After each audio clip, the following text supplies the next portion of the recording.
महाराष्ट्र में कांग्रेस कर रही इतनी सीटों पर दावा, बढ़ सकती है शिवसेना एनसीपी की परेशानी। महाराष्ट्र में लोकसभा चुनाव को लेकर तमाम पार्टियों ने अपनी कमर कस ली है और तैयारियां शुरू कर दी हैं।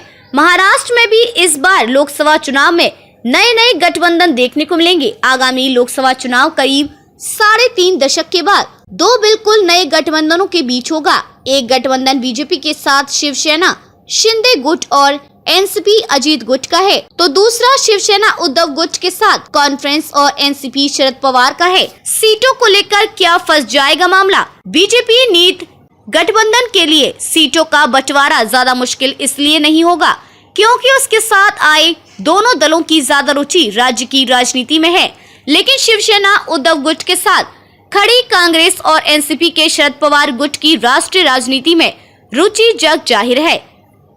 राहुल गांधी की भारत जोड़ो यात्रा के बाद प्रधानमंत्री पद की दावेदारी में सबसे आगे चल रही है। कांग्रेस किसी कीमत पर अन्य दो दलों से कम सीटों पर लड़ने को सहमत नहीं होगी। यह और बात है कि पिछले लोकसभा चुनाव में वह मुश्किल से 1 सीट जीत सकी थी। एनसीपी ने भी 4 सीटें ही जीती थी। उस समय शिवसेना ने राज्य की 18 सीटें जीती थी। कांग्रेस का इतनी सीटों पर दावा, किसी आधार पर वह राज्य की 48 में से 18 सीटों पर लड़ने का दावा भी कर रही है, लेकिन उसकी इस मांग का सबसे मुखर विरोध कांग्रेस ही कर रही है, क्योंकि 2014 में मोदी लहर की शुरुआत होने से ठीक पहले 2009 में वह 19.68% मतों के साथ 17 सीटें जीतकर अन्य दलों के ऊपर ही थी।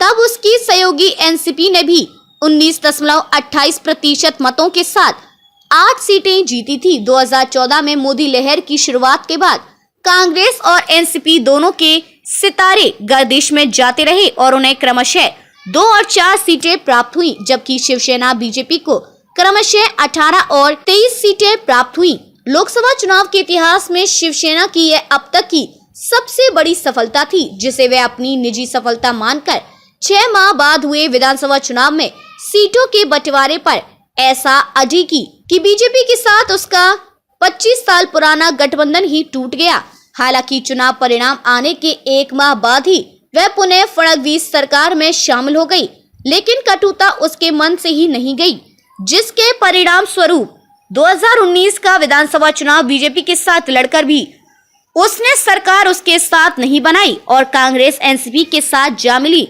अब 2024 के लोकसभा शिवसेना नहीं बल्कि विभाजित शिवसेना लड़ेगी। उससे 18 में से 13 सांसद पहले ही शिंदे गुट में जा चुके हैं। यह बात इंडिया गठबंधन में उसके सहयोगी दल कांग्रेस और एनसीपी भी भली भांति समझ रहे हैं। सीटों के बंटवारे के लिए साथ बैठने पर यही बातें उठाकर शिवसेना उद्धव गुट पर दबाव बनाने की कोशिश करेंगे।